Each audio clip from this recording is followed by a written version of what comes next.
sigue derramando gracias sobre gracia sobre nosotros, favor inmerecido, Señor. Por eso levantamos nuestras manos sin ira y sin contienda delante de ti y te damos gracias por tu amor, te damos gracias por tu misericordia y por ese favor inmerecido que cada día tú derramas sobre cada uno de nosotros. Te bendecimos y te damos gracias en el nombre de Jesús. Todos decimos amén y amén. Denle un fuerte aplauso al Señor. Tome su asiento por un momento y vamos a compartir una porción bíblica que lo va a bendecir en esta mañana. Vamos a continuar con la segunda parte de la palabra que estuvimos predicando el domingo pasado, lo cual estoy seguro que nos bendijo a todos los que estamos aquí. Vamos a continuar con esta segunda parte. Hoy los hermanos parece que se quedaron durmiendo, se les pegó la sábana. Pero bueno, estamos aquí los que Dios quiere que estemos, amén. Estamos aquí los que Dios quiere que estemos, los que Dios puso en su corazón que estuviéramos en esta mañana. Y estoy seguro que no estás aquí por casualidad. Dios te ha traído con un propósito. Dios es un Dios de propósito. Amén. Y los propósitos de Dios son eternos. Dios puede cambiar los métodos, pero nunca el propósito. El propósito de Dios en cada uno de nosotros es, diga conmigo, es eterno. Estuvimos hablando la semana pasada acerca del evangelismo práctico, pero nos basamos más bien en lo que nosotros damos y lo que nosotros recibimos, en la ley de reciprocidad. Hay una ley de reciprocidad que consiste en recibir aquellas cosas que nosotros damos.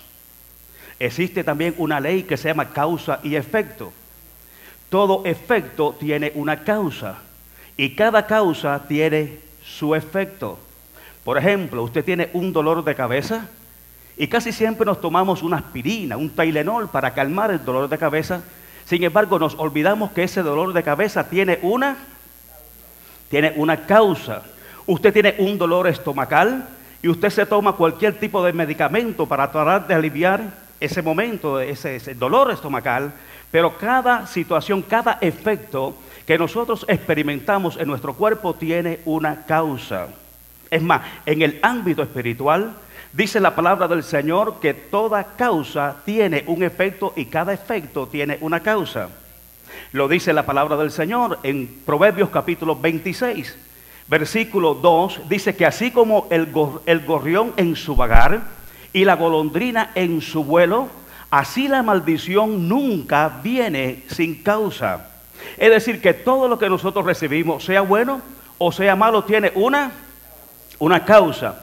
Casi siempre cuando tenemos un dolor de cabeza o tenemos una enfermedad, un dolor X en cualquier parte del cuerpo, nosotros vamos al médico y le declaramos los efectos, porque no conocemos la causa.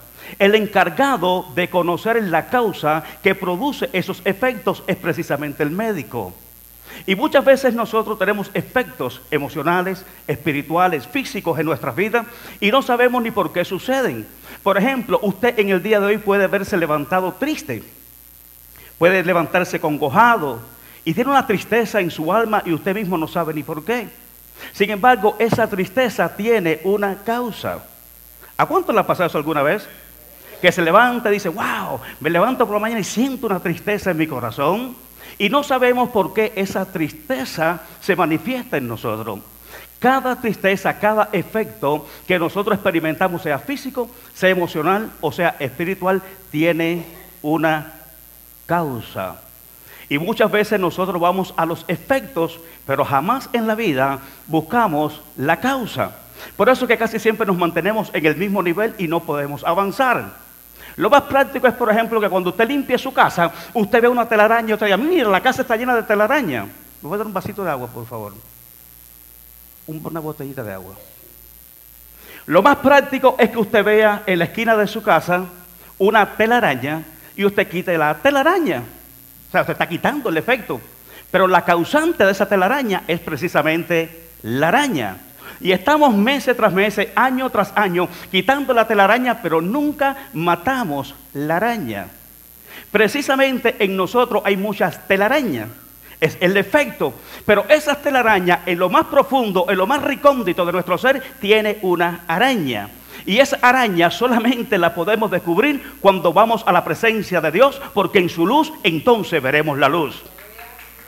Él es el único que nos puede mostrar lo profundo de nuestro ser. Es el único que puede ver el corazón de los hombres y traernos a la superficie aquellas cosas que nosotros con nuestra mente natural no podemos ver, no podemos entender.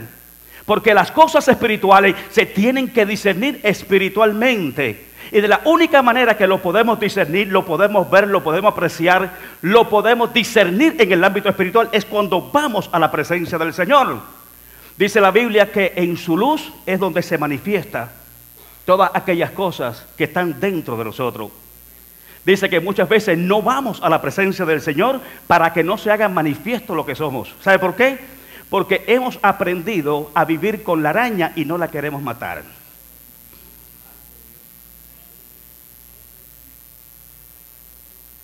¿Cuánto me entiende lo que le estoy diciendo? Hay veces que vamos donde está la presencia del Señor o no queremos ir a la presencia del Señor porque sabemos lo que es lo que hay ahí. Y el Señor nos lo muestra, pero no la queremos apartar. Y vivimos toda una vida en la telaraña. Es tiempo de romper, es tiempo de cortar con tijera grande esas cosas que no nos dejan avanzar. ¿Para qué tú crees que es una telaraña? Es un arma que utiliza la araña no para vivir en ella, sino para cazar y alimentarse. Entonces, nosotros tenemos que ver cuáles son esas áreas internas de nuestras vidas que no nos dejan avanzar en Dios y tenemos no que quitar la telaraña, que muchos años estamos quitando, es el mismo pecado por el cual venimos al altar, nos seguimos arrepintiendo, pero la araña sigue tejiendo dentro de nosotros, lo que muchas veces nosotros no queremos que teja, pero nos acostumbramos a ella. ¿Cuánto me están entendiendo en esta mañana? Hay una ley que dice que todo lo que tú haces es lo que tú recibes. Amén. Dice, Dios no puede ser burlado. Yo quiero que usted entienda que Dios no puede ser burlado. Eso significa que nosotros no podemos burlarnos de Dios. Porque todo lo que el hombre siembra, sea bueno o sea malo, eso es lo que vamos a cosechar. Dice Pablo, el que siembra para la carne, de la carne cosechará corrupción. Pero el que siembra para el Espíritu, el que se ocupa del Espíritu, dice que del Espíritu segará vida eterna. ¿Te puede alabar a Dios por eso? Y Dios nos ha escogido a nosotros como hombres y mujeres espirituales. Que hay un proceso de perfeccionamiento en nosotros, es cierto. Que hay fallas en nuestra vida, es cierto. Que hay debilidades en nosotros, es cierto. Pero tenemos de parte de nosotros el que corrige toda la falla. Para eso tenemos que venir a Él y rendirnos en espíritu, alma y cuerpo. ¿Usted me está escuchando? Cuando digo espíritu, alma y cuerpo tiene que ver con lo que pensamos, con lo que decidimos y con las cosas que nosotros hacemos. Dios nos las corrige y cuando Dios corrige, lo corrige a la perfección. No trates de luchar con tus debilidades. No trates de luchar con aquellas cosas que todavía en tu vida tú no has podido. Yo estoy tratando de dejar el cigarrillo y hace años que no lo has podido dejar. Estoy tratando de dejar la droga y llevo 5 años intentando dejarlo y no lo he podido dejar. No intenten tus propias fuerzas lo que Dios puede hacer en un momento. Dije en un momento. Entonces nosotros lo que tenemos que hacer es tener la determinación y el valor suficiente para ir a Dios y de una manera radical decirle, hasta aquí Señor, yo y ahora eres tú el que comienza a actuar en mi vida. Ya no viviré yo, sino ahora de aquí en adelante es Cristo el que vive en mí. Hay algo que yo quiero compartir con ustedes y es en Lucas capítulo 6 versículo 37. Dice así de esta manera. Dice de esta manera, ¿lo tienes? Dice, no juzguéis y no seréis juzgados. No condenéis y no seréis condenados. Perdonad y seréis perdonados. Fíjate que aquí hay 3 palabras que tienen que ver con el orden judicial. Por ejemplo, cuando a una persona se le hace un juicio, lo primero que se le hace es juzgarlo. Segundo, condenarlo. O tercero, absorberlo o imponerle una sanción. Y aquí Dios nos está diciendo a nosotros, no juzguéis. ¿Para qué? No juzguéis para que no seáis juzgados. Ahora, ¿por qué Dios dice no juzguéis para que no seáis juzgados? Porque a nosotros se nos hace muy fácil juzgar a los demás. A nosotros se nos hace facilísimo mirar la pajita que está en el ojo. Cuando la Biblia dice la paja que está en el ojo del hermano, está diciendo el mínimo defecto que tiene el hermano, y nosotros no podemos ver el gran defecto que tenemos nosotros. Nosotros casi siempre somos expertos en poder criticar y poder señalar las cosas mínimas que hace un hermano. Sin embargo, no podemos juzgar y corregir las cosas grandes que hacemos nosotros. ¿Sabe por qué siempre estamos juzgando a los demás? Porque queremos justificar nuestras faltas grandes en las pequeñas de los demás. Es como una terapia que nos damos nosotros a nivel personal para decir que aquel está mal y yo estoy bien, y lo que estamos justificando las cosas malas que nosotros hacemos en lo oculto. Dice aquí, no juzguéis para que no seáis juzgados. ¿Qué cosa es juzgar? Juzgar es calificar o tomar un juicio o una opinión sobre alguna persona. La mayoría de las veces nosotros juzgamos por apariencia. Podemos juzgar de una manera favorable o una manera desfavorable por apariencia. Cuando Dios mandó a Samuel a una misión para ungir a un rey sobre Israel, él se llevó por la apariencia. Hay un dicho en mi país que dice que las apariencias engañan. Tú no puedes juzgar a una persona por apariencia.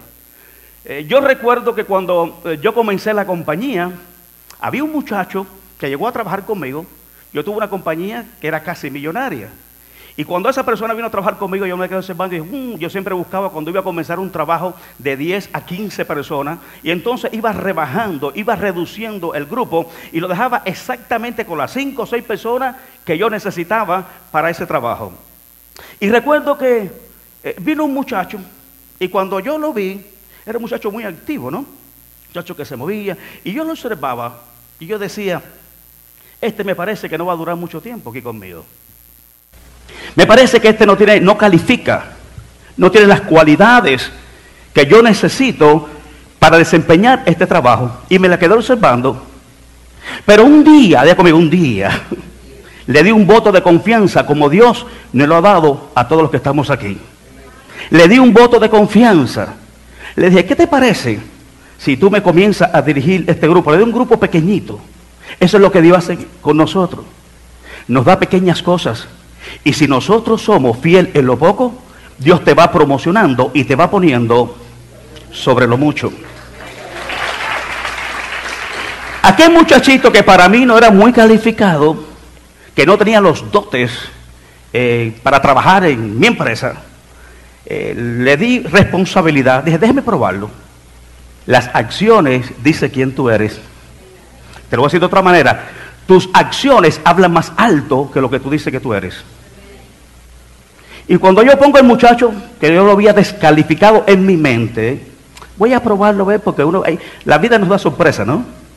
Y cuando lo pruebo, aquel muchacho que yo pensaba que no era la persona calificada, comenzó a darme credenciales de responsabilidad, credenciales de fidelidad, de compromiso en el trabajo.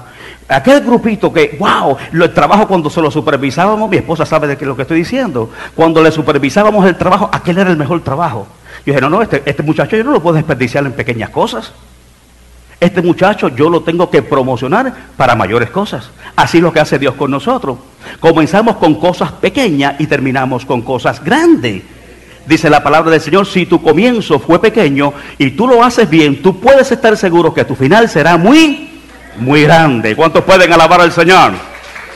Conclusión fue que ese muchacho se convirtió en mi mano derecha. Y cuando Dios me llamó al ministerio, yo tenía un contrato grande que me proporcionaba $100 y pico mil al año.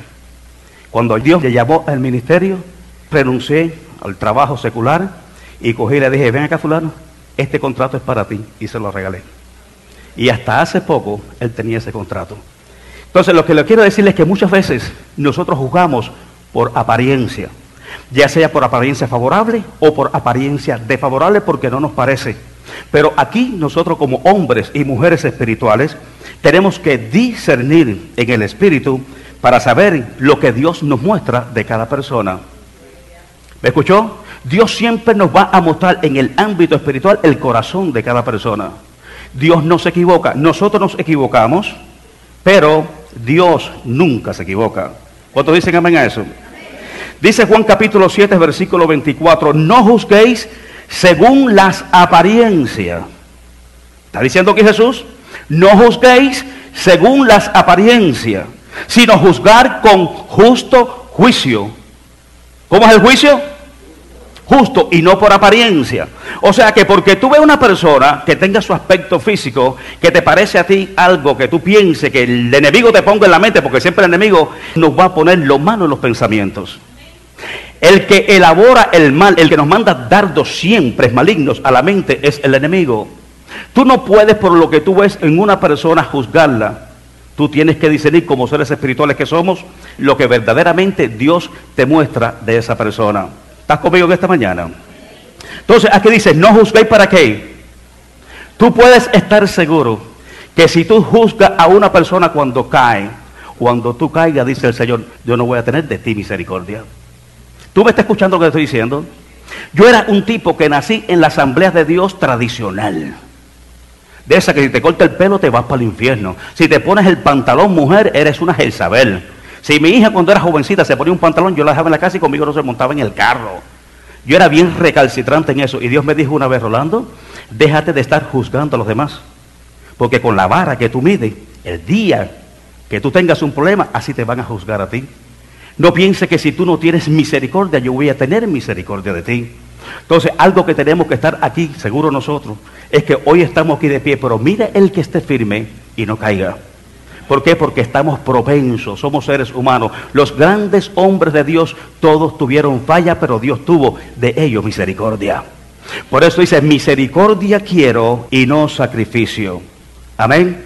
Ahora, no quiere decir eso, que si hay una situación dentro de la congregación, que nosotros como líderes espirituales tengamos que juzgarle. Y juzgar es para ayudar a la persona, no para destruirla. Siempre que nos sentamos a hablar de una situación X dentro de una congregación, es con el ánimo de levantar al caído, de fortalecer al débil, de poner nuestras manos por la cintura y decir, llora aquí en mi hombro, porque somos parte del mismo cuerpo. Tenemos la misma fe y tenemos el mismo Dios. Dios no nos ha puesto para condenar ni para juzgar. ¿Tú no sabes que ni Jesucristo mismo vino para condenar? ¿Sabías usted que Jesucristo no vino al mundo para condenar? Dice, yo no vengo para condenar al mundo, sino para que el mundo sea salvo por mí. ¿Cuánto alaban a Dios por eso, hermano? ¿Cuánto le dan gracias a Dios por eso? Déjeme compartir esto con ustedes porque les va a bendecir en esta mañana. Juan capítulo 12, versículo 47 y 48. Búscalo conmigo, por favor. Juan capítulo 12, 47 y 48. Mira qué palabra. Este es Jesús el que está hablando. No es Juan ni es Pedro, diga conmigo, es Jesús. Dice, al que oye mis palabras y no las guarda, yo no le juzgo. ¿Está poderoso esto? Mira lo que sigue diciendo. Porque no he venido a juzgar al mundo. Mientras estemos en esta dispensación de gracia, esas palabras siguen retumbando en nuestros oídos. No he venido a condenar al mundo, sino a salvar al mundo. Cristo todavía sigue salvando a través de la iglesia. Él no vino a condenar al mundo. Porque si Él hubiera venido a condenar al mundo, todos los pecadores allá afuera hubieran sido consumidos, incluyéndonos a nosotros. Pero todavía Jesús está en el negocio de salvar vida a través de la iglesia que Él compró a precio de sangre. Al que oye mis palabras y no las guarda, yo no le juzgo. Porque no he venido a juzgar al mundo, sino a qué vine. Dice, vine a salvar, diga, vino a salvar al mundo. El que me rechaza y no recibe mi palabra, tiene quien le juzgue. ¿Quién es el que le va a juzgar? La misma palabra que tú estás escuchando en esta mañana. Ella le juzgará en el día postrero. Cuando nosotros vayamos a la presencia del Señor, ¿no es el Señor que te juzga? Ni yo te juzgo. ¿Sabe quién te juzga? La palabra que te he predicado. ¿Eso está poderoso? Pero dice, por mi palabra serás salvo, o por mi palabra serás condenado. ¿Cuántos están oyendo que esta mañana? Podemos vivir la vida que queramos. Pero en el día postrero, esta palabra que estamos escuchando, la misma palabra que hoy te salva, es la misma palabra que en el día postrero te condena o te justifica. Ahora, ni aún Jesús vino a juzgar. Hay otra porción bíblica que me impresiona grandemente. ¿Recuerdan los escribas y los fariseos cuando vinieron a juzgar? Escucha, vinieron a acusar y vinieron a condenar a una mujer que habían atrapado en el acto del adulterio. ¿Se acuerdan ustedes? ¿Qué fue lo que pasó? Busca conmigo, por favor, Juan capítulo 8, versículo 1 al 11. Mira lo que hicieron, mira cuál fue la actitud de ellos. La actitud de ellos fue juzgar, fue acusar y condenar. Juan capítulo 8, versículo 1 al 11. Nosotros somos embajadores de Cristo. Dios a través de nosotros quiere reconciliar al mundo, no condenarlo, no juzgarlo, no acusarlo. Quien acusa a los hermanos es Satanás. Miren lo que dice aquí. Juan capítulo 8, versículo 1 al 11. Dice, y Jesús se fue al monte de los olivos. Y por la mañana volvió al templo y todo el pueblo vino a él. ¿Cuántos vinieron a él? Es decir, que esto sucedió a nivel público. Y sentado él les enseñaba. Entonces los escribas y los fariseos, diga conmigo, escribas, diga conmigo, fariseos.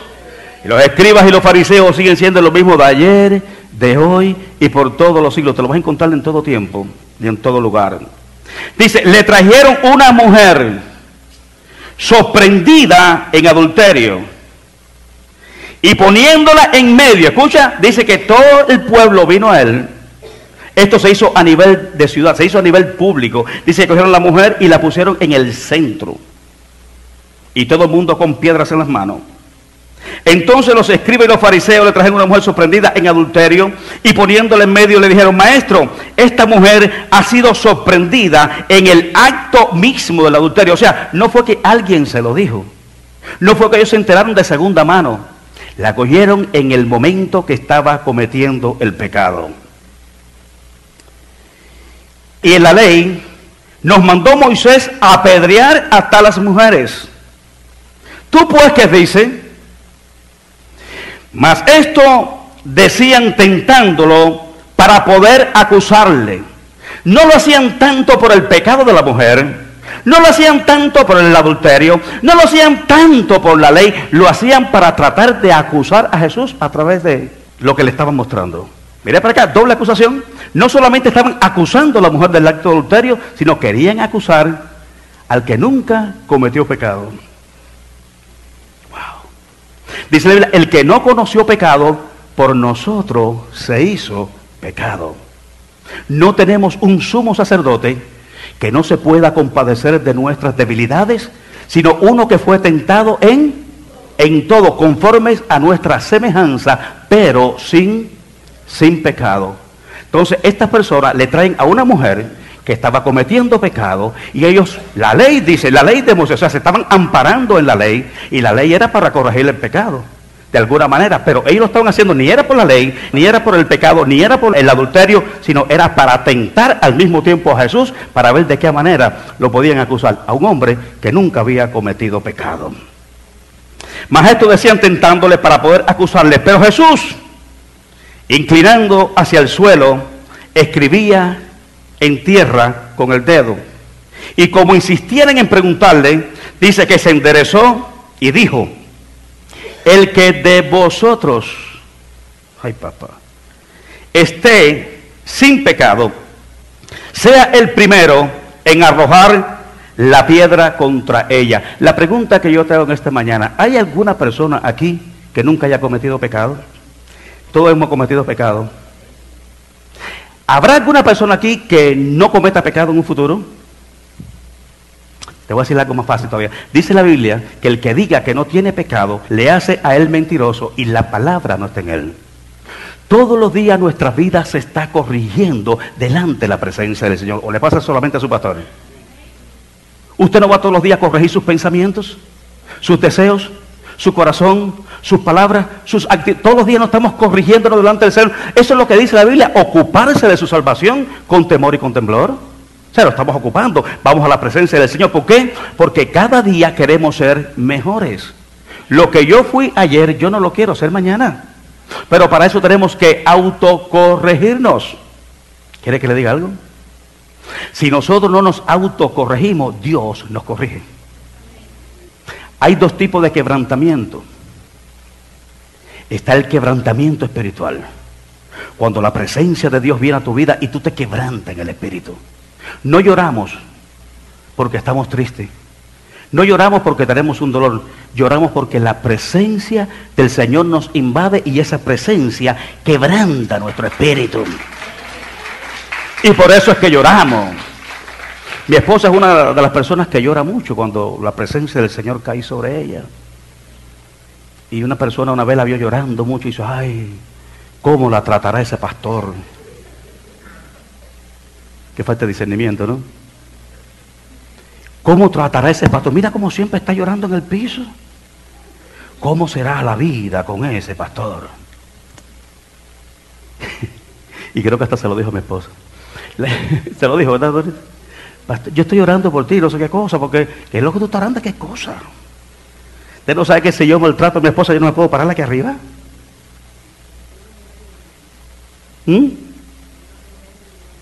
Oye, una mujer vino y le dijo lo mismo, y un hombre vino y le dijo lo mismo. Ella está llorando porque ese pastor le debe traer la vida. Oye, me cumplimos 25 años. No soy el esposo perfecto, pero el perfecto está en medio de nuestro matrimonio y nos hace ser cada día mejores para la gloria de su nombre. Qué tremendo, ¿verdad? Entonces, hay dos tipos de quebrantamiento. El quebrantamiento del espíritu, cuando tú lo buscas constantemente, cuando tú quieres más de Dios y tú bogas las profundidades espirituales y tú clamas y tú lo llamas, Él se manifiesta y se hace presente. Me buscaréis y me hallaréis de todo vuestro corazón. Escucha, me buscaréis y me hallaréis. ¿Cuándo? No cuando vamos con hipocresía justificando nuestra falta, sino cuando abrimos nuestro corazón y lo buscamos en espíritu y en verdad. Dice, y me hallaréis. Y cuando Él se manifiesta en nuestras vidas, hay un quebrantamiento espiritual. David lo dijo, los sacrificios de Jehová son el espíritu, diga, el espíritu quebrantado, donde Dios se manifiesta, donde Dios se revela, donde Dios reside es en el espíritu, porque Dios acomoda lo espiritual a lo espiritual. El problema es cuando queremos por fuera tratar de mover emociones diciendo, ¡qué unción! Ahí no hay unción nada, ahí lo que hay es emoción. Emoción es totalmente diferente a la unción. La emoción se manifiesta en la carne, la unción se manifiesta en el espíritu. Cuando el espíritu es quebrantado, hay diferentes manifestaciones. Ustedes esa alabanza dice, unos cantaban, otros lloraban, pero todos alababan al Señor. Cuando el Señor te quebranta el espíritu, tú puedes comenzar a cantar a voz en cuello, tú puedes alabar, tú puedes adorar o puedes quebrantarte y comenzar a llorar. ¿Por qué? Porque tocó tu área espiritual. Y cuando el área espiritual por Dios es tocada, entonces controla lo emocional. No es que lo emocional controla lo espiritual, porque tú no puedes lo emocional aplicarlo a lo espiritual. Una vez un pastor vino predicando y dice, no, porque Pablo predicaba de una manera motivacional. ¿Quién te dijo a ti que yo tengo que moverte tus emociones desde aquí arriba? Las emociones tú gritas, tú, ¡ay, aleluya, tremendo! Pero cuando te vas de aquí sigue siendo el mismo de ayer, de hoy, y si no cambia, por todos los siglos. Lo que te cambia a ti es lo espiritual. Cuando tú lo acomodas a lo espiritual. Yo puedo darte una palabra que te afirme, una palabra direccional, una palabra que te dimensione. Eso es otra cosa a lo motivacional. Lo motivacional te mueve las emociones. Y como lloré en el servicio. Dice Dorita que cuando ella escuchaba las canciones de José Luis Morales, comenzaba a llorar también. Hay personas que cuando un artista mundano está cantando se desmaya. Yo no he visto ninguno que se desmaya aquí en la presencia del Señor orando, ¿no? Entonces muchas veces queremos traer lo emocional a lo espiritual dentro de la iglesia. ¿Me escuchó? Y esto no funciona. Queremos invertir las cosas espirituales por lo emocional. Hay mucho emocionalismo hoy, moviendo emociones. ¿Ve? Y aquí no es mover emociones, aquí es que el espíritu sea edificado y usted crezca, usted sea firme y vaya a otras dimensiones espirituales. Entonces hay dos cosas, déjame terminar con este concepto. Hay dos quebrantamientos. Cuando nosotros rendimos, diga rendimos. Cuando nos rendimos a Dios. ¿Qué rindo a Dios? Mi voluntad. 2, mis pensamientos. 3, mis deseos. La Biblia llama a esos deseos, dice, deseos engañosos que batallan contra el alma. ¿Cómo son los deseos? Son deseos que te engañan, que batallan contra el alma. Fíjate, no batallan contra el espíritu. ¿Con qué batallan? Contra el alma. ¿Sabe por qué? Porque es en el alma donde nosotros proponemos y ejecutamos el pecado. El alma que pecare, esa morirá. Entonces son deseos. ¿Cómo son los deseos? Deseos que te engañan. Por eso dice la Biblia que si tu corazón tú no lo sometes a Dios, dice, engañoso es el corazón y perverso más que todas las cosas. ¿Por qué es engañoso y perverso? Porque tiene la habilidad, tiene la capacidad de engañar a su dueño. ¿Cuántas veces el corazón te ha engañado? ¿A cuántos le ha engañado el corazón? Tenemos que tener cuidado con las corazonadas. No andamos por corazonadas. No es por lo que yo siento, no andamos por lo que vemos, andamos por fe. Es la fe la que nos da la capacidad de poder discernir y entender las cosas espirituales. ¿Qué es lo que me da entendimiento a mí en el ámbito espiritual? Diga conmigo, la fe.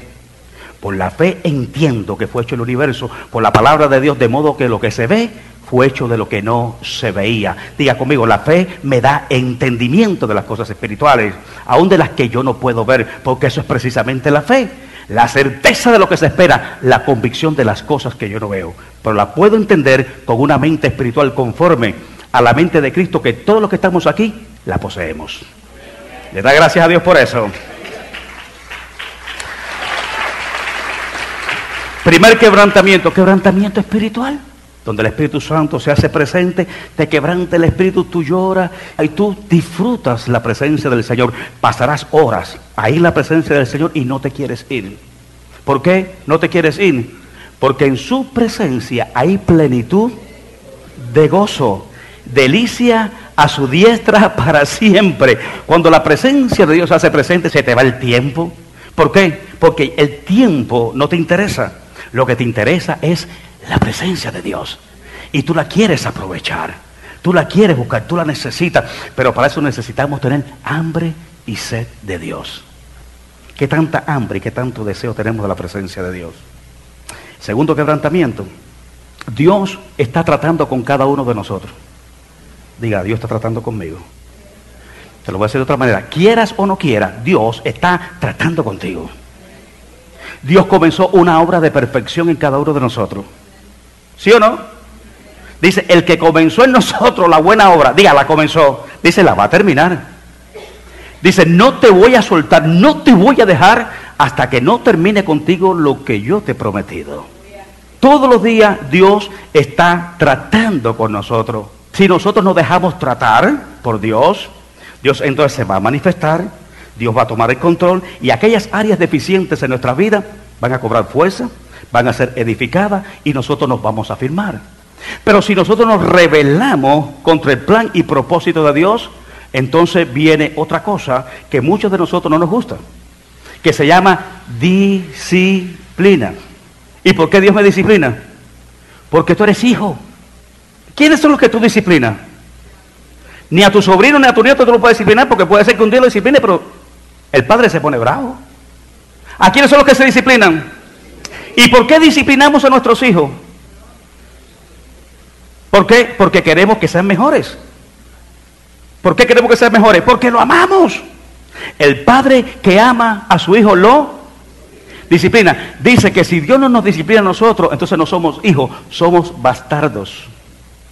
A la verdad, ninguna disciplina, dice la palabra del Señor, al presente es motivo de gozo. Pero después, cuando somos disciplinados, dice que producimos frutos apacibles en aquellos que han sido perfeccionados. Entonces, déjame ponértelo de otra manera. Cada uno le vamos cediendo nuestros deseos que batallan con nuestra alma. El deseo que te propone pecar. El deseo que te propone desalinearte de la palabra del Señor. ¿Qué cosa es desalinearnos de la palabra del Señor? Descarrilarnos. Una persona descarrilada es una persona que se desalineó de la palabra del Señor. Nuestros pensamientos, la mente tuya es un campo de batalla constante. ¿No te pasan cosas por tu mente? ¿O estoy equivocado?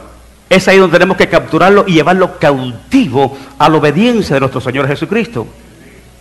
¿Cómo nosotros podemos restaurar nuestros pensamientos? Reemplazando cualquier pensamiento nocivo que aterrice en tu mente por la palabra de Dios. ¿Cuántos pensamientos nocivos constantemente te vienen a tus pensamientos? Si aquel no te miró, si aquel no te saludó, si aquel sin darse cuenta te dio la espalda porque alguien lo llamó y tú le ibas a saludar y te dejó con la mano. ¿Tú me entiendes? El Dios dice, mira, te despreció y quizás ni de cuenta se dio que tú le estabas extendiendo la mano. Tenemos que crecer. Y para nosotros poder crecer, tenemos que ir a la presencia del Señor. Tenemos que dejarnos corregir. Si nosotros nos dejamos corregir, vamos a ser perfeccionados. Y una vez que seamos perfeccionados, vamos a ir creciendo en el ámbito espiritual. Si no nos dejamos corregir, vamos a ser disciplinados. Y si aún en la disciplina nosotros nos rebelamos, vamos a ser quebrantados. Diga conmigo, quebrantamiento. Ya no es disciplina, ahora es quebrantamiento. El quebrantamiento es cuando nos rebelamos a la disciplina y a lo que Dios nos ha dicho. ¿Sabe lo que pasó con Jeremías? Le dijo, oye Jeremías, porque cuando Dios llama a Jeremías, le dice, tú no estás mirando que yo soy un niño. ¿Sabes lo que le estaba diciendo a Dios? Dios, tú te equivocaste. Tú no estás mirando que yo todavía soy un niño para que tú me des tan grande tarea. Jeremías, desde que tú estabas en el vientre de tu madre, yo te conocí. ¿Sabe qué? Y te santifiqué. ¿Quiere algo más? Y te di por profeta a las naciones. ¡Wow! Diga, Dios no se equivoca. ¿Podrá altercar el barro con el alfarero? No, pues muchas veces sí. Discutimos con él. ¡Ey! Moisés, el gran Moisés discutió con Dios. Manda a mi hermano Aarón que él habla mejor que yo. Dios mira a Gedeón y le dice, hombre, esforzado y valiente, el Señor está contigo. Y dice, ¿qué? Ese no soy yo. Me imagino que Gedeón dijo, ¿dónde está el hombre esforzado y valiente? Si yo me estoy muriendo de miedo, escondiendo el trigo porque los madianitas nos vienen a arrasar todo lo que tenemos. Vamos, dile que está a tu lado, mírate como Dios te ve, hombre. Vamos, dile, mírate como Dios te ve, no como tú te ves en tu mente finita. Oh, alaba a Dios en esta mañana. Dios te ve a ti, hombre esforzado y valiente, con planes y propósitos divinos. Hello, diga, Dios tiene planes conmigo. Y me voy a ver como Dios me ve, no como yo me veo. Moisés, a ti yo te escogí con toda esa lengua tartamuda y con todas tus debilidades. Tú eres el hombre que yo escogí. A mí no me interesa Aarón, yo te escogí a ti. Vamos, siéntese en esta mañana bienaventurado, porque Dios te escogí a ti. Tú no me escogiste a mí, yo te escogí a ti y te he puesto para que lleve fruto y sean así mis discípulos. En esto es glorificado nuestro Padre, que llevemos fruto y nos multipliquemos. Es en el fruto donde está la multiplicación. Por eso es que en eso es glorificado nuestro Padre. Le dijo, Jeremías, yo te escogí con un plan y un propósito, pero tú no estás mirando que yo soy un niño. ¿Y sabes lo que le dijo? Hay veces que Dios se pone bravo con nosotros. Dice, todo lo que yo te mando a hacer, tú lo vas a hacer. Y le dice, oye, hazlo, porque tú tienes la capacidad de hacer. Yo no sé a quién Dios le está hablando aquí esta mañana. Yo no sé a quién Dios le está hablando aquí esta mañana. Ay, yo no puedo. Allá que mejor.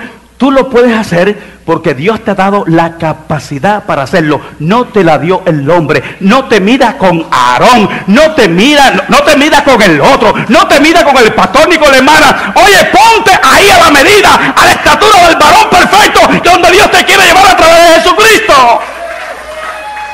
No te midas con nadie. No ves que aquel lo hace mejor. A mí no me importa el que lo haga mejor. Yo te escogí a ti. ¿Tú me estás escuchando en esta mañana? ¿Y por qué no ponen a otro? Porque Dios te escogió a ti. Y si lo hago mal y me juzgan, allá el que te juzgue. No juzguéis para que no seáis juzgados. No condenes para que no seas condenado. Perdona, escucha, perdona y serás perdonado, te dice Dios en esta mañana. Le dijo, Jeremías, si tú no haces lo que yo te digo, te voy a quebrantar. ¿Dice eso la Biblia? Haz lo que yo te he dicho que haga, para que no te quebrante. Vinimos a esta tierra con una misión. Y si Dios te escogió a ti y a mí, es porque tú eres la persona perfecta para el plan y propósito divino. Diga, soy yo. Diga, soy yo. La otra cosa es esta. No te quieras poner donde Dios no te ha puesto. No te des posiciones que Dios nunca te dio.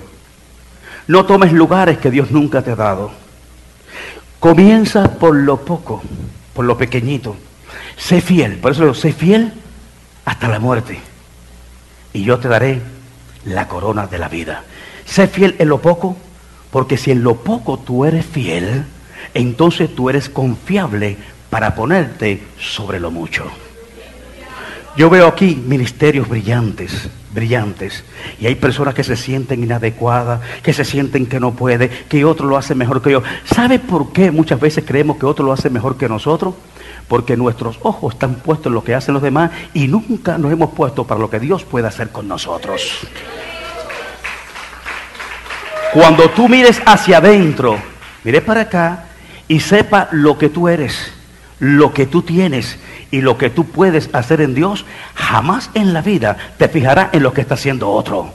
Conforme a tu capacidad, conforme a lo que Dios te ha dado, brilla.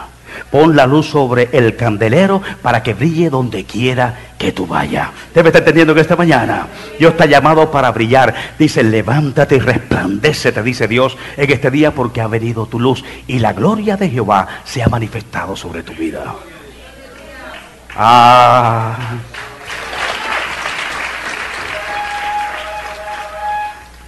Déjame terminar con este pedacito. Aquí dice, maestro, esta mujer ha sido sorprendida en el acto de adulterio. Y la ley, Moisés nos mandó a apedrear a tales mujeres. ¿Tú pues qué dices? Pero Jesús, inclinándose hacia el suelo, escribía en la tierra con el dedo. Como insistieron en preguntarle, se enderezó y les dijo, el que de vosotros esté sin pecado, sé el primero en arrojar la piedra contra ella. E inclinándose de nuevo hacia el suelo, siguió escribiendo en tierra. Pero ellos, al oír esto, acusados por su conciencia. ¿Por qué fueron acusados? ¿Jesús lo acusó? ¿Qué fue lo que lo acusó? Sus propios actos, su propia conciencia. O sea que la conciencia es un área espiritual. Ellos venían muy espirituales, diciendo, en la ley de Moisés dice que los adúlteros hay que apedrearlos. ¿Cómo veían ellos? Muy espirituales. Ustedes saben que la conciencia es un área espiritual. El espíritu se compone de intuición, comunión y conciencia. La conciencia es el órgano donde Dios nos dice lo bueno y donde Dios nos manifiesta lo malo. Donde dice que estamos mal y donde dice que estamos bien. Donde Dios nos aprueba y donde Dios nos desaprueba. Cuando Dios te limpia del pecado, donde te limpia precisamente es en la conciencia. ¿Sabías tú que en la conciencia es donde se aloja la culpabilidad del pecado? Y cuando Dios te limpia, lo que te limpia es la conciencia. Y es ahí cuando te limpia la conciencia, la que te habilita para que tú puedas servir. Dice, cuánto más la sangre de Jesucristo, el cual se dio mediante el Espíritu Eterno, limpiará vuestra conciencia de toda obra muerta, para que podáis servir a Dios vivo. ¿Quién es lo que nos habilita para el servicio? La sangre de Cristo, cuando entra allá adentro y nos limpia de todo pecado, de toda obra que no es aprobada por Dios, y entonces nos habilita para poder servirle a Dios. ¿Qué es lo que nos deshabilita para el servicio? El pecado. ¿Qué es lo que nos habilita para servir a Dios? Cuando somos limpios del pecado. Que Dios nos ayude para vivir en limpieza espiritual, en pureza espiritual y en santidad, para que seamos un instrumento efectivo en este año, donde las cosas viejas pasen y Dios comience a hacer con nosotros cosas nuevas. Algo que yo le quiero insistir a usted en esta mañana, si quiere ver la manifestación de Dios, para que Dios se revele, para que Dios se manifieste y le muestre lo que tú eres, lo que tienes y lo que puede hacer con Él, es que llegue al quebrantamiento espiritual. No estoy hablando del quebrantamiento disciplinario, porque se duele, como duele. Ese quebrantamiento espiritual te golpea y fuertemente. ¿Por qué? Porque Dios nos disciplina para que entonces levantemos nuestras miradas y volvamos nuestra mente al plan y propósito que Dios nunca da por terminado, porque todos los días a través de su misericordia, lo renueva para con nosotros. Dios terminó el propósito conmigo. No, Dios cada día, cuando renueva su gracia, su misericordia y el perdón hacia ti, renueva el propósito y el plan que tiene para tu vida. Todos los días hay un comienzo. Vamos a decir conmigo, todos los días hay una oportunidad para que yo pueda nuevamente reanudar lo que Dios quiere hacer para con mi vida. ¿Cómo podemos ser más efectivos? Vamos a llegar al quebrantamiento espiritual. ¿Cómo podemos llegar al quebrantamiento espiritual? Muriéndonos. ¿Cuántos quieren morirse este año? ¿Están haciendo por la cabeza por ahí que no? ¿Cuántos quieren morirse este año? ¿Cuántos quieren llevar fruto este año? ¿Cuántos quieren multiplicarse? ¿Sabe? En el fruto es donde está la multiplicación. Tú coges un mango y dentro de ese mango, en ese fruto, está la semilla que es la que se multiplica. Cuando comenzamos a producir fruto nos vamos a multiplicar en los demás. Pero para poder producir fruto, estoy hablando de frutos espirituales, tenemos que morirnos. ¿Cuántos quieren morirse este año? ¿Cuántos van a preparar el funeral? Preparamos el funeral físico, pero no preparamos el funeral espiritual. No es que te mueres espiritualmente, sino morirme para mi yo, para mi ego, para mis deseos, para mis pasiones, para mi voluntad, para las cosas que a mí me gustan, pero me separan de Dios. Eso es lo que tenemos que morirnos. Mira, hijo, si el grano de trigo no cae a tierra y se muere, queda solo. Usted es trigo, ¿no? Usted y yo somos trigo. Dije grano de trigo. Dice que tú y yo somos trigo limpio. Ahora, ese grano de trigo tiene que morirse. Si no cae a tierra, escucha, caer a tierra es humillarnos. Pablo iba, ¿te acuerdas? Camino a Damasco. Y cuando se encontró con Jesús, lo primero que hizo fue caer. Hasta que Saulo no cayó a tierra, no se convirtió en Pablo. Estaba lleno de orgullo. Fariseo de fariseo, estudié a los pies de Gamaliel, estaba lleno de orgullo religioso. Pero cuando cayó a los pies de Jesús y cayó a tierra, dice, y cayendo a tierra, dice la palabra del Señor, escuchó una voz que le dijo, Saulo, Saulo, ¿por qué me persigues? Y no viendo a nadie dijo, ¿quién eres, Señor? ¿Cuándo fue que Pablo reconoció al Dios de la ley, al que había estudiado, al que él mismo predicaba? ¿Cuándo fue que lo reconoció verdaderamente? Diga, cuando cayó a tierra. Muchas veces estamos aquí sentados y de oída hemos oído a Dios. Pero cuando caemos a tierra es cuando nuestros ojos le ven. Caer a tierra es humillarnos delante de la presencia del Señor, de la cual nadie está exento. Porque dice la palabra del Señor que toda lengua en el cielo, en la tierra, tendrá que postrarse delante del Señor. Y confesar, diga, confesar que Jesucristo es el Señor para la gloria de Dios Padre. Queremos ver a Dios desde arriba. No, que yo soy de arriba. ¿Se acuerdan ustedes? Yo soy de arriba, yo soy cabeza, yo no soy cola, sí. Está bien, Dios está situado ahí arriba. Pero tú estás ahí arriba para que te pongas debajo. Dios está puesto bien arriba para que te pongas debajo, porque más arriba está el alto y sublime, el que habita la eternidad. Al que se tiene que humillar todas rodillas y toda lengua tiene que confesarlo. ¿Me está escuchando? Este año vamos a descender, vamos a humillarnos en la presencia del Señor. Hubo uno que tenía mucho dinero, era muy rico, era poderosísimo en la ciudad y quería ver a Dios desde arriba. Y a Dios no se ve desde arriba, a Dios se ve desde abajo. El que se humilla ve al Dios de arriba. El que quiera ponerse más arriba, entonces Dios lo pone más abajo.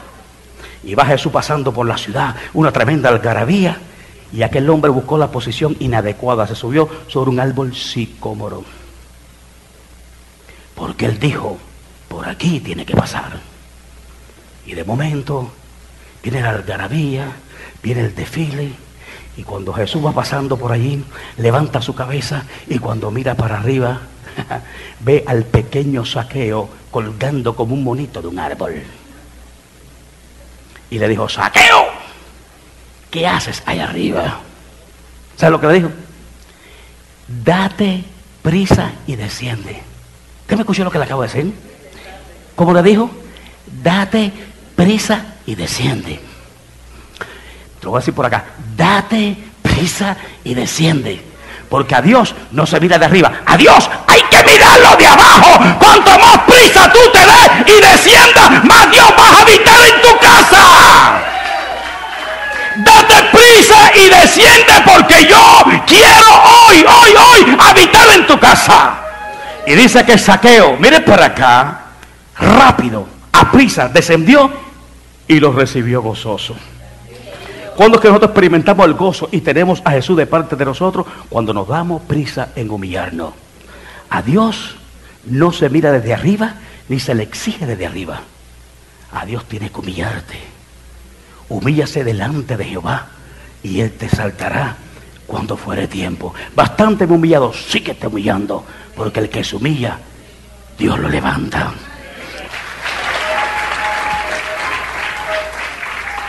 Dice, si mi pueblo se humillare, el pueblo que invoca mi nombre, diga, se humillare. Estoy llorando, no, la primera posición antes de cualquier cosa es humillarte. Si mi pueblo se orare, si mi pueblo ayunare, si mi pueblo se humillare, sobre cual mi nombre es invocado, ahora sí, humillado, ora, y oraren, y buscar en mi rostro. Buscar su rostro es un tiempo de intimidad con Dios, un tú a tú con Dios, donde tú puedes ver a Dios, saber que Dios está ahí. No lo podemos ver, pero lo podemos sentir. Cuando te acercas a Dios, crea que le hay, que Él está ahí y que Él es galardonador de aquellos que le buscan. Porque no le estamos adorando, ni estamos orando con un Dios desconocido. ¿Te acuerdas que le hicieron un altar al Dios no conocido? Nosotros lo conocemos y lo conocemos bien. Y Él te conoce a ti y te llama por su nombre y tiene planes y propósitos contigo. Y en esta mañana te dice que los planes y propósitos que tiene contigo son eternos, no caducan. Si mi pueblo se humilla, y cierro con esto, el pueblo que invoca mi nombre y oraren.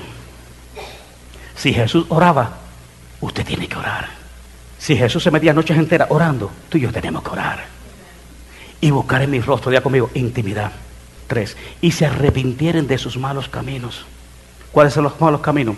Las acciones malas, deseos malos que hemos estado tomando hasta el día de hoy. Entonces, dice, entonces yo oiré desde los cielos. ¿Por qué Dios entonces en esa posición es que oye desde los cielos? Porque Dios no puede oír a los pecadores. Estás orando y estás orando y estás orando y nada pasa. Dios no puede oír a los pecadores. Pero si alguno es temeroso de Dios y hace su voluntad, a ese Él oye. ¿Estás conmigo esta mañana? Dice que el pecado hace un espacio, hace un vacío entre el hombre y Dios y cierra su oído para no escucharnos. La única oración del pecador que oye a Dios es la oración del arrepentimiento. Cuando nosotros vamos a Él y confesamos nuestros pecados, entonces yo oiré desde los cielos, perdonaré tu pecado y sanaré tu tierra. Póngase de pie, por favor. Y que esta mañana le he dado algunos conceptos prácticos que sí necesitamos nosotros establecer en nuestra vida cotidiana. Mire para acá, si no estás orando nada, no puede haber quebrantamiento, no puede haber una línea relacional con nuestro Padre Celestial si no hay oración. ¿Cómo es que yo me comunico con Dios? A través de la oración. ¿Cómo yo hablo con Dios? A través de la oración. No puede haber quebrantamiento espiritual sin oración. No puede haber discernimiento espiritual sin oración. Dios no te puede revelar su propósito y voluntad sin oración. Todo lo que nosotros necesitamos en el ámbito espiritual se realiza, se elabora y se ejecuta a través de la oración. ¿Por qué tú crees que Jesucristo oraba y oraba y oraba? ¿Por qué tú crees que Pablo nos manda a orar sin cesar? Cuando nosotros oramos sin cesar y tenemos esa línea de relación con Dios y nuestro espíritu se fortalece en Él, tú no vas a ser de los que juzgan fácilmente, ni vas a juzgar al hermano, porque si hay un defecto en el hermano, le va a extender las manos para levantarlo. Mucho menos lo vas a condenar. Vas a hacer la tercera parte, lo vas a perdonar. Porque un día, mira para acá, un día tú vas a necesitar perdón. Todos los que estamos aquí, un día vamos a necesitar ser perdonados. Y Dios te dice en esta mañana, perdonad y seréis perdonados. ¿Me escuchó? ¿Cómo recibo perdón? Perdonando. ¿Cómo recibo amor? Amando. Todo lo que nosotros establecemos es lo que vamos a recibir. Dios me dijo un día: Rolando, si tú no tienes misericordia, el día que tú me falles, yo no voy a tener misericordia de ti. Aprendí a tener misericordia. Con el caído lo levantaba, el que caía no lo acusaba, lo abrazaba, lo atraía a mí. Hay que aprender. ¿Por qué? ¿Por qué aprendí? Porque Dios hablaba, porque Dios me lo mostraba, Dios me enseñó. Por eso estamos aquí en esta mañana, para aprender a perdonar. ¿Puedo aprender a perdonar? Claro que sí. La Biblia dice que si tú no perdonas, tú no puedes ser perdonado. ¿Dice eso la Biblia? La salvación se basa en el perdón. La restauración en cualquier ámbito se basa en el perdón, aún en el matrimonio, en las amistades, a nivel laboral, en todos los aspectos. Cuando hay perdón, hay restitución. No puede haber restitución sin perdón. El perdón trae restitución.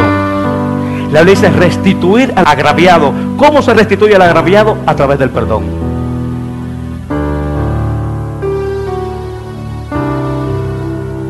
¿Cuándo es que tenemos la capacidad de perdonar? Cuando nos sentimos perdonados.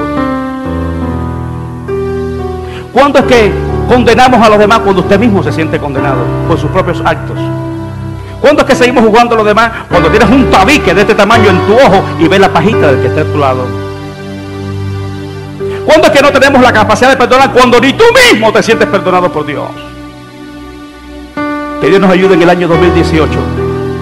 Estamos dentro de la iglesia, le servimos al Señor. Que tenemos fallos, lo tenemos. Que hay debilidades, lo tenemos. Que hay imperfecciones, Dios las está corrigiendo.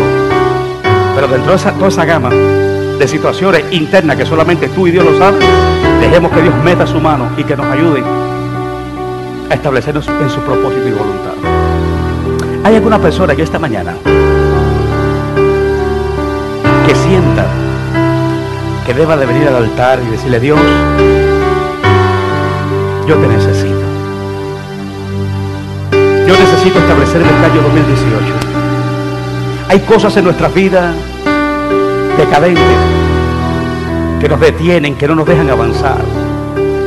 Hay cosas en nuestra vida que tenemos que de una vez y para siempre sacarlas y cortar.